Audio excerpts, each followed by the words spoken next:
Chapter 9. The Morlocks. It may seem odd to you, but it was 2 days before I could follow up the newfound clue in what was manifestly the proper way. I felt a peculiar shrinking from those pallid bodies. They were just the half-bleached color of the worms and things one sees preserved in spirit in a zoological museum. And they were filthily cold to the touch. Probably my shrinking was largely due to the sympathetic influence of the Aloy, whose disgust of the Morlocks I now began to appreciate. The next night I did not sleep well. Probably my health was a little disordered. I was oppressed with perplexity and doubt. Once or twice I had a feeling of intense fear for which I could perceive no definite reason. I remember creeping noiselessly into the great hall where the little people were sleeping in the moonlight. That night Weena was among them, and feeling reassured by their presence. It occurred to me even then that in the course of a few days the moon must pass through its last quarter, and the nights grow dark when the appearances of these unpleasant creatures from below, these whitened lemurs, this new vermin that had replaced the old, might be more abundant. And on both these days I had the restless feeling of one who shirks an inevitable duty. I felt assured that the time machine was only to be recovered by boldly penetrating these mysteries of underground. Yet I could not face the mystery. If only I had had a companion, it would have been different. But I was so horribly alone, and even to clamber down into the darkness of the well appalled me.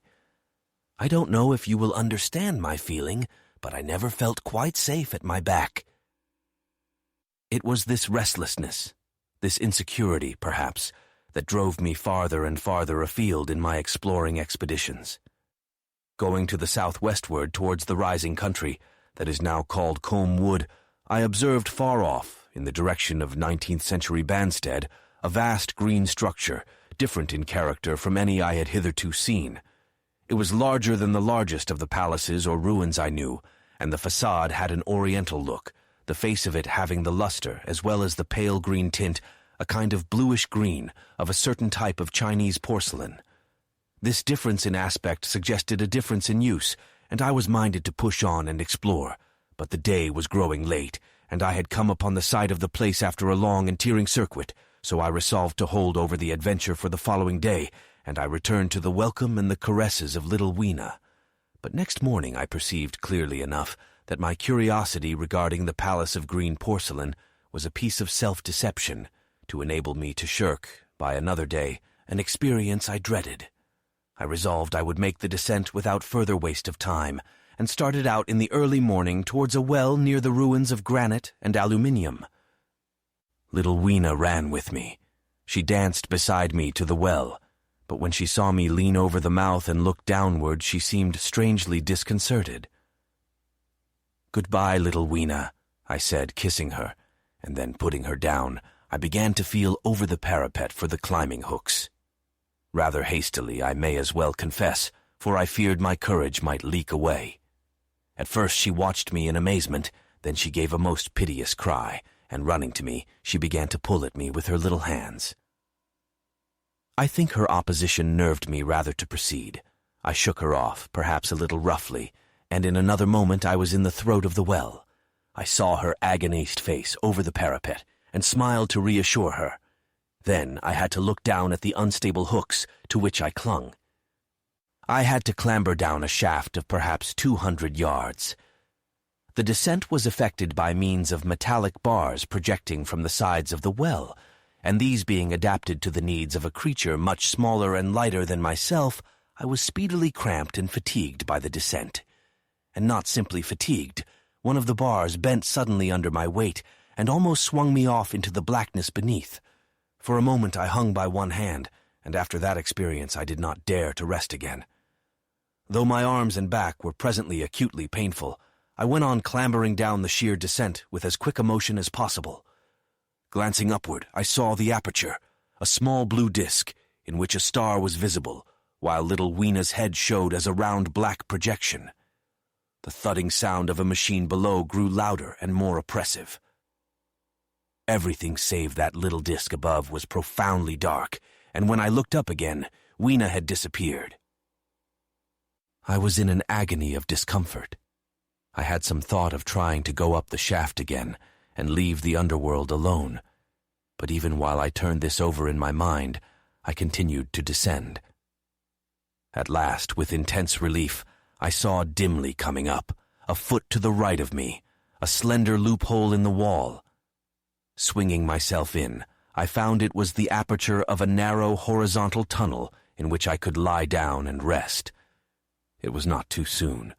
My arms ached, my back was cramped, and I was trembling with the prolonged terror of a fall. Besides this, the unbroken darkness had had a distressing effect upon my eyes. The air was full of the throb and hum of machinery pumping air down the shaft. I do not know how long I lay. I was aroused by a soft hand touching my face. Starting up in the darkness, I snatched at my matches and, hastily striking one, I saw 3 stooping white creatures similar to the one I had seen above ground in the ruin, hastily retreating before the light.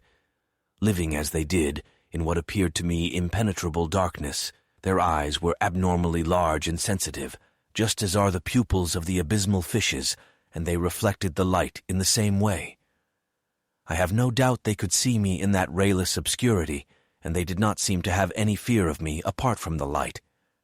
But so soon as I struck a match in order to see them, they fled incontinently, vanishing into dark gutters and tunnels, from which their eyes glared at me in the strangest fashion.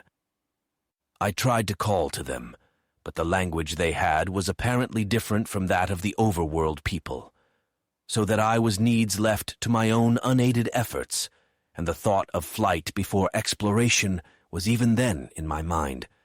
But I said to myself, "You are in for it now." And, feeling my way along the tunnel, I found the noise of machinery grow louder. Presently the walls fell away from me, and I came to a large open space, and striking another match, saw that I had entered a vast arched cavern, which stretched into utter darkness beyond the range of my light.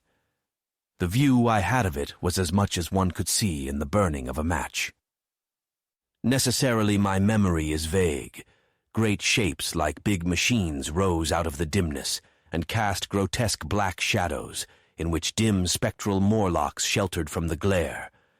The place, by the by, was very stuffy and oppressive, and the faint halidus of freshly shed blood was in the air. Some way down the central vista was a little table of white metal laid with what seemed a meal. The Morlocks, at any rate, were carnivorous. Even at the time, I remember wondering what large animal could have survived to furnish the red joint I saw. It was all very indistinct. The heavy smell, the big, unmeaning shapes, the obscene figures lurking in the shadows, and only waiting for the darkness to come at me again. Then the match burnt down, and stung my fingers, and fell, a wriggling red spot in the blackness. I have thought since how particularly ill-equipped I was for such an experience. When I had started with the time machine, I had started with the absurd assumption that the men of the future would certainly be infinitely ahead of ourselves in all their appliances. I had come without arms, without medicine, without anything to smoke. At times I missed tobacco frightfully, even without enough matches. If only I had thought of a Kodak, I could have flashed that glimpse of the underworld in a second and examined it at leisure. But as it was, I stood there with only the weapons and the powers that nature had endowed me with, hands, feet, and teeth, these and 4 safety matches that still remained to me. I was afraid to push my way in among all this machinery in the dark, and it was only with my last glimpse of light I discovered that my store of matches had run low. It had never occurred to me until that moment that there was any need to economize them, and I had wasted almost half the box in astonishing the overworlders to whom fire was a novelty. Now, as I say, I had 4 left, and while I stood in the dark, a hand touched mine. Lank fingers came feeling over my face, and I was sensible of a peculiar unpleasant odor. I fancied I heard the breathing of a crowd of those dreadful little beings about me. I felt the box of matches in my hand being gently disengaged, and other hands behind me plucking at my clothing.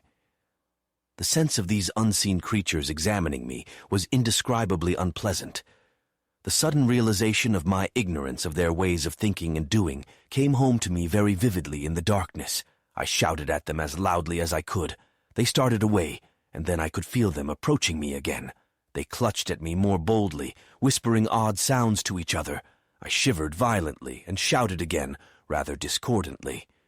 This time they were not so seriously alarmed, and they made a queer laughing noise as they came back at me. I will confess I was horribly frightened.